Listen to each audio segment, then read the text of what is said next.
All right, guys, I just want to welcome back to the Everything College Football podcast. Today, me and Nick here will be analyzing top 20 showdown in the SEC between Tennessee and Alabama. The Tide are 9.5-point favorites. 48 is the total. 3:30 p.m. Eastern Time on CBS from Tuscaloosa. Looking at this Tennessee offense, it's been a far cry from what they had last year of Hendon Hooker at the helm. 46 points per game, down to 32.5 this season. And it really just starts with Joe Milton, Nick. This guy from, a lot of sources, not us, but a lot of other people out there gave this guy incredible hype, saying Heisman winner and potentially be a first-round selection. Hasn't seen that way. It's 1,264 yards, 61%, 4 picks, 10 touchdowns, admirable numbers for sure. The 210 yards per game, though, it's not great. And the 100 yards against Texas A&M was the lowest they probably ever had in Josh Heupel's era. And this was the guy who was originally the starter. Heupel loves this guy, and I think some of his loyalty can potentially burn this team who has really good weapons and a really good defense. I know twice this year he's thrown perfect deep balls that have been dropped by his wide receivers. So he's not the only one to blame, Nick. But when he's on point, his guys can't help him out. When his guys are helping him out, he's not on point. A lot of inaccuracies. I know there's a drive in one of the games earlier this year. He had 3 straight inaccurate balls. That was probably in every game, honestly. 50% cop rate against A&M. Didn't play good against Florida. The explosive plays have just not been there. And he's not executing this offense like they want from their quarterback position. 11 plays of 20-plus passing yards. That's, like somewhere in 100 in the nation. 11 drops by his wide receivers. It's not been a pretty passing attack by any means, Nick. And it does start with the run game that has been, absolutely beautiful for the Volunteers. It's really been the saving grace. But if this team wants to come in here to Tuscaloosa and knock off the Tide, Milton's got to be a lot better than he's been this season. Needs to be accurate. Needs to be more confident. Has to have better feet. Haven't seen it yet. You and I said during the offseason, plugging Joe Milton into this offense is like putting a square peg in a round hole. It just didn't seem to work with what they like to do in Knoxville last year. Obviously, the offense was dynamite, right? They really dominated Hendon Hooker and company, and they were just an incredible unit that put up so many points per game, so many yards per game, and it's really lacking this year. Milton, he's not a bad quarterback by any means. He's just not the best scheme fit, in my opinion. This doesn't really work for them. And it doesn't make a whole lot of sense for me so far. 61% comp rate, 1,200 yards passing through the air, 10 touchdowns, 4 interceptions. It looked very poor against A&M. I saw an interesting stat that win against A&M was their first win in 7 tries for Josh Heupel, where they won a game, or where they scored less than 30 points in a game. They're 1-6 in games where they score 30 less points in the Josh Heupel era. So obviously, if they want to have success for the most part, they got to put up a ton of points. And putting up 20 points against A&M is just not a good number for them. They put up only 16 against Florida in a loss earlier this season. A&M looked like they wanted to lose the game with Max Johnson making several bad mistakes, and overall that team just not looking great. That bad punt as well that led to a quick score for Tennessee. 212 through the air is not a good number. I didn't think I'd see the day where Tennessee under Heupel had more yards per game on the ground than they had passing. It's about 20 yards per game more on the ground than passing so far. Obviously, Jabari Wright is an incredible back that they have leading the way for them so far. Or Jalen Wright, Jabari Small as well is also in there. Those two backs together are very talented. Wright, 571 on the ground, 7.1 yards per carry. Small, 359 and 5.5 yards per carry on the ground, 2 scores for him. Dylan Sampson's a good back for them in the red zone. So overall, this offense, it's not as good as the offenses have been in the past, but they still have 443 yards per game, which is not a bad total offense number for Tennessee. But they got to find a way to connect with these deep balls. Alabama's looked a little weak in the secondary at points. They looked weak against Texas. So certainly an opportunity for Joe Milton and company to exploit that. I'll slightly disagree with you. I think Milton's a perfect scheme fit, especially the way he airs out the deep ball, just not executing at all. And then when it comes to anything other than the deep ball, it's just not been on point. Very disappointing. 61% comp rate is a pretty embarrassing total. Like you said, their running game, though, it's phenomenal. 230 a game. Wright and Small have been great. 3-headed monster there with Sampson, who has a team high 6 touchdowns. Milton also has another 3 on the ground with his bigger body. This running game has really bailed them out. 3 straight games of 230-plus rushing yards. I was wrong. I thought against A&M they would really struggle to run against that D-line. The return of Cooper Mays that was just absolutely, helped this ground game blossom. Only had 100 yards rushing against Florida. And, man, that's just been phenomenal for them. So we bailed out this poor passing attack. Some of these weapons that they have, Squirrel White has a lot of speed. Ramil Keaton as well. I think he was the one who had the drop against A&M. He's got 3 touchdowns. Brew McCoy, he's good in the more short to intermediate range. A very good slot runner. slant runner that is. Only 17 receptions, though. Dante Thornton's not really been involved much. Jacob Warren, you'd like to see a little bit more out of the tight end. Does have 3 touchdowns, but he's just not being able to, Joe Milton, that is, to utilize his pass catchers. This is a nice group here.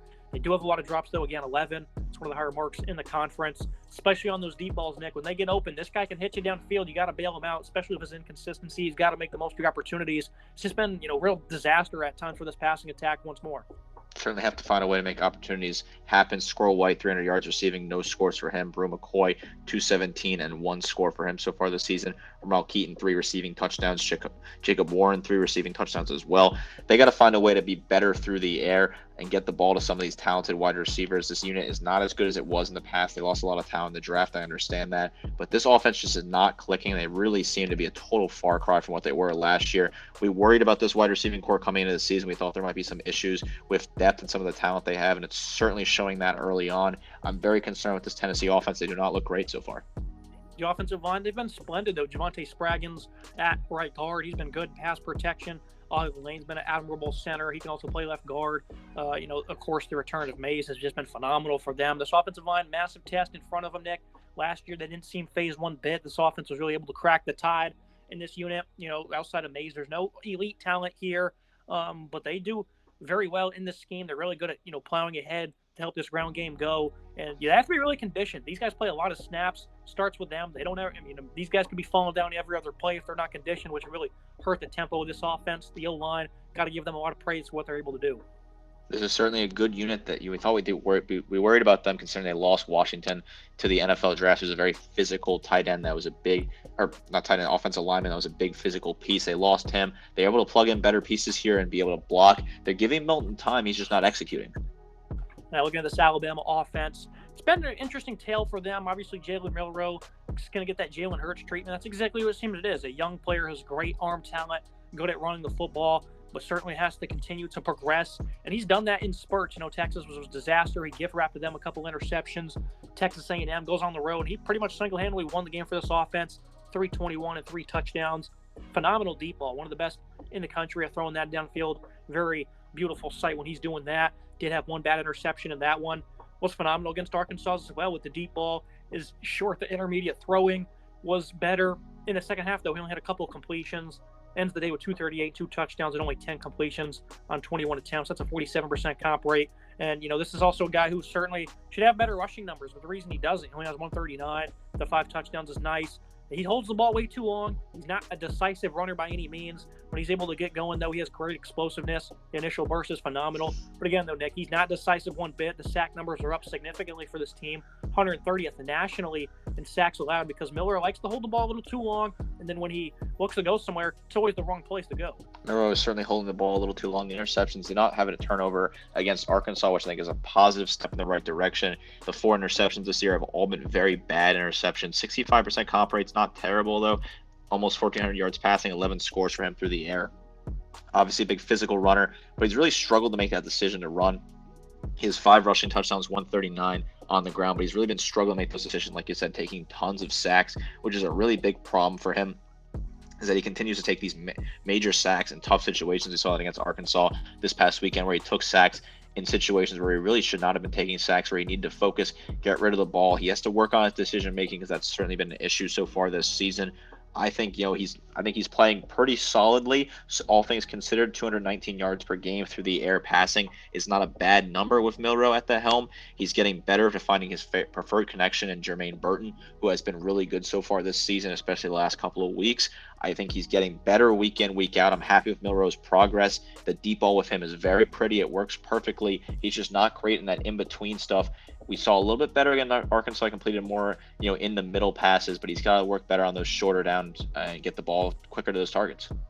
Yeah, the intermediate throwing is a big area for him. They have receivers that can win, and you look at this receiving core, it's plenty deep. Jermaine Burton really stepped up against Texas A&M. All of a sudden he's became, one of the leading receivers in the conference, 446 yards and 2 touchdowns, 197 against A&M. 2 grabs, 60 yards. One of them was another downfield shot. And that one, they want to continue to feed him the ball. He's fully healthy once more, 23 yards per catch. Anytime he's gotten the ball this season, he's made it count. Burton's also won on the intermediate stuff as well. Isaiah Bond, team high 20 receptions for 283. Mari Nyblack's been a pleasant surprise. Kobe Pertise as well. It's mainly been those 4 guys. Blake Benson has a handful of receptions. Jalen Hill had a big touchdown earlier in the year. C.J. Dupree only has 5 grabs. Ja'Cory Brooks, not really seeing much of him. Kendrick Law as well. They have plenty of guys here. They're plenty deep at wide receiver. A lot of those names we've read off, though, outside of the top 4, who all have double-figure receptions. Haven't really stepped up that much. And, of course, that definitely leads to, when you have Jalen Milroe at quarterback trying to learn, you're not going to be able to spread it out as much. But I love this receiving core, Nick. Plenty of speed, plenty of versatility. If they can continue to throw the ball with progression, this is a very tough team to defend. Fantastic receiving core, very deep, like you said, so many different names. Isaiah Bond, the leading receiver in terms of catches, 283 for him, 2 scores. Burton, the 446 and the 4 scores, like you said, was the big target at A&M, was a target as well as past week against Arkansas. He's really coming to his own, finally getting to that sort of rhythm for him. Very talented wide receiver when he came over from Alabama or for Georgia. He looks good. Nyblack, kind of a tight end that they're converting to a different wide receiver role. I like Nyblack a lot. 3 scores for him, 213. Prentice, 186 and a score for him. Benson, Dupree's your more physical, traditional tight end. I was happy when they added him from Maryland. Haven't seen him fully break out yet, but he's having a decent season. Ja'Cory Brooks, wonder when we're going to see him. Kendrick Law, when we're going to see him either as well break out. This is a very deep unit top to bottom that has a lot of opportunities, and that's why they got 219 yards per game through the air so far. Rushing the ball has not been easy for Bama, 148 yards per game. Brought down a little bit by Milroe's sack numbers, 454 hard-earned yards for Jace McClellan. Wardale Williams averaging over 5 a pop. He's also the more physical, short yardage guy. It really starts with this offensive line, though. They have plenty of size, plenty of talent. They're just not really all that good at all. J.C. Latham's been phenomenal, of course. Tyler Booker, I think, has been a little bit less than desirable over there on the left side. Biggest problem here, though, is Caden Proctor, left tackle, true freshman 5-star. Figured he'd struggle in this conference, but it has just been a disaster. 7 sacks allowed for him. Elijah Pritchard, they stuck him in there for a play, and he instantly gave up a sack. Left tackle has just been a flat-out disaster. 10 total sacks allowed from that position. The rest of the offensive line, again, led by J.C. Latham. It's a very solid unit. Seth McLaughlin's been really struggling this year, especially with his snaps. Hasn't been much better blocking as well. This has just been awful, especially when it comes to the penalties for Alabama. Again, 130th nationally in sacks. I don't know what to say about the Tide, Nick, because this is a team that has plenty of size, better than most have in the country, and they're not producing really outside of J.C. Latham, who's a perennial first-round draft selection. A lot of these guys are veterans, too, McLaughlin included. This is certainly a disappointing unit so far with some of these guys. McLaughlin making so many mistakes, a lot of snap penalties, tons of penalties. Like you said, they're getting picked apart on that left side, particularly Proctor, obviously. As a true freshman, you thought he might struggle. He's had really bad struggles learning the game slowly. Big penalties for him, got beat multiple times in a lot of these games. Tyler Booker has not looked great either. Darian Dalcourt and J.C. Latham looked good on the right side. The right side's not the issue. It's the left side of the line that has been a big problem so far, and it's really concerning. It's making it harder to run. Jace McClellan is not having as good as a season as I hoped he would. 454 on the ground and 3 scores. Wardale Williams, your big physical back, like you said, 319 and 1 score for him. I need to see more of the running game. It's been disappointing so far. 148, obviously way down, like you said, by the sacks a little bit, but it's just concerning for Alabama. This offensive line is a huge unit. They just seem to be struggling to work together as a cohesive unit, and it's a big problem for this Tide team. And they're playing against the Tennessee defense that is no slouch. This is a really good unit for them. It's not all of offense with the Vols. 17 points per game allowed. But run defense has been very solid the last 2 years. They didn't allow 200-plus yards once last year. I don't think they allowed 170-plus either. That's been the case this year. They allowed 183 against Florida, a game they really struggled on offense. Gave point 54 to Texas A&M. That's an offensive line that has very similar size and talent that has certainly underperformed. They held them in check on the ground. James Pierce at defensive end, 9 tackles for loss. Tyler Barron, another 5.5. These are 2 very good edge rushers. Amari Thomas, Bryson Easton. They have plenty of guys on this D-line that can cook. And then Aaron Beasley, of course, leads the way at linebacker. These guys have been phenomenal. Jeremy Banks last year, him and Beasley were just leading the charge in this resurgence when it comes to defending the run. He's got 38 tackles this year, that being Beasley. Elijah Herring as well, stepping up 35, second on the team in that category. This is a legit run defense, Nick. It is not no slouch one bit. This is a typical SEC defense.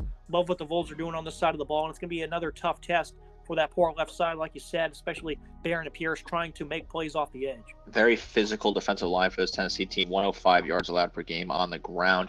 I like what this unit's doing. They're very physical. Tyler Barron's huge off the edge. Amari Thomas, Roman Harrison are all very big pieces that this team has. They can get after the quarterback and cause you some hell. Tyler Barron, 14 total tackles, 5.5 tackles for loss, plus 5 sacks for him. Big numbers out of him so far this season. I really want to see James Pierce Jr., the sophomore. He's looking really good as well. He's coming in there, 9 9 tackles for loss, 6 sacks, 13 total tackles for him. Harrison, 12 tackles for loss for him so far this season. They're producing solid numbers, and considering Alabama gives up a lot of sacks, you would expect Tennessee to get in the backfield, have several sacks in this game, which is a big matchup win potentially for them. You look at the secondary, they were one of the nation's worst in allowing big plays last year. And yards as a whole, they definitely took a step backwards in terms of opponent completion rating, 65%. It's 115th nationally. Really good against A&M's receiving core. Ended up forcing 2 picks in that one, held them to 223. Spencer Rattler held him to 20 points and 201 passing. Frank Harrison, UTSA, high volume passing attack, only 231. The Gators had some success in that second quarter. That was about it for them. This is a secondary playing much better, and it's no fluke. These are some quality opponents, I would say, for sure. Virginia has one of the nation's leading pass catchers, Malik Washington, held them in check week 1.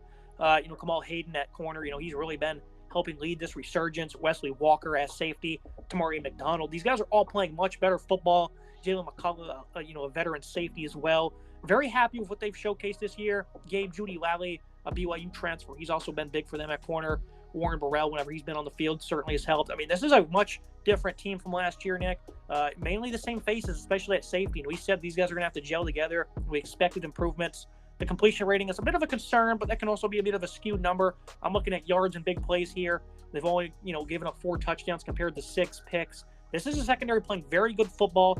Bama, if they can't run the ball, they're going to want to, of course, try to throw it downfield with ease. And that's going to be hard for them to do. And like in the Tennessee defense here, as we go into this game, I think this is a pretty good matchup for them. Going on the road, though, is obviously going to be tough. But if this game was at home, I'd be licking my chops if I was the Vols. Certainly a nice matchup for Tennessee. It is tougher on the road, but Alabama, if they cannot run the ball, they're going to be forced to make Milroe to make decisions. And if you're a Tennessee fan, you're looking at forcing Milroe to make decisions, you love that idea because he can make mistakes and find himself in a tough spot. They've allowed 197 yards per game through the air, which is not a terrible number, but not a great number either. They're not giving up as many big plays like you said, which is certainly a big key to success for the secondary unit.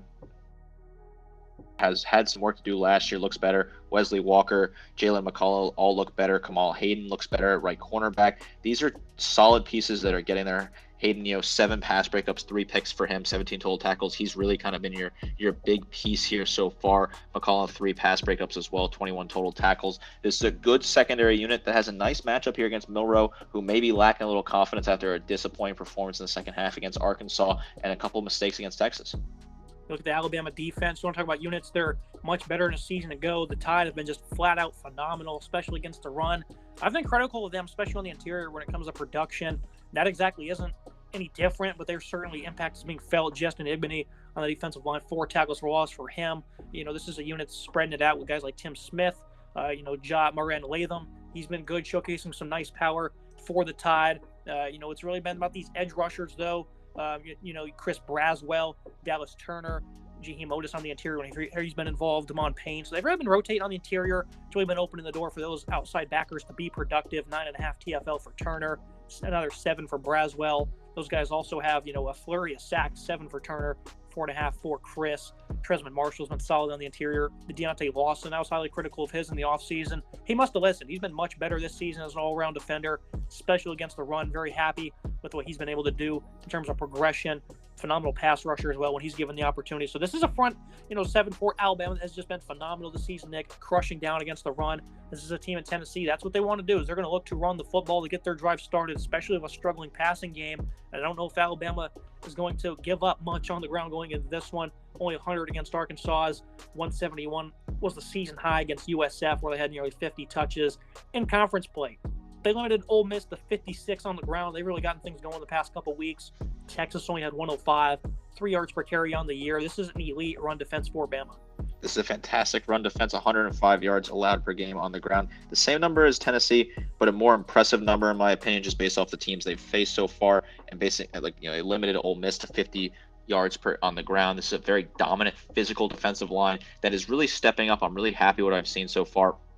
Tresman Marshall has been a great surprise at linebacker, 40 total tackles, 3.5 tackles for loss, 2.5 sacks for him. Dallas Turner, 9.5 tackles for loss, 7 sacks. One of the nation's leader, 29 total tackles for him. Justin Igbo, 31 total tackles, 4 tackles for loss, 3 sacks for him. Deontay Lawson, 37 tackles, 30.5 tackles for loss, 2 sacks for him. I mean, the numbers are just fantastic so far. Chris Braswell, 28 total tackles, 7 tackles for loss, 4.5 sacks.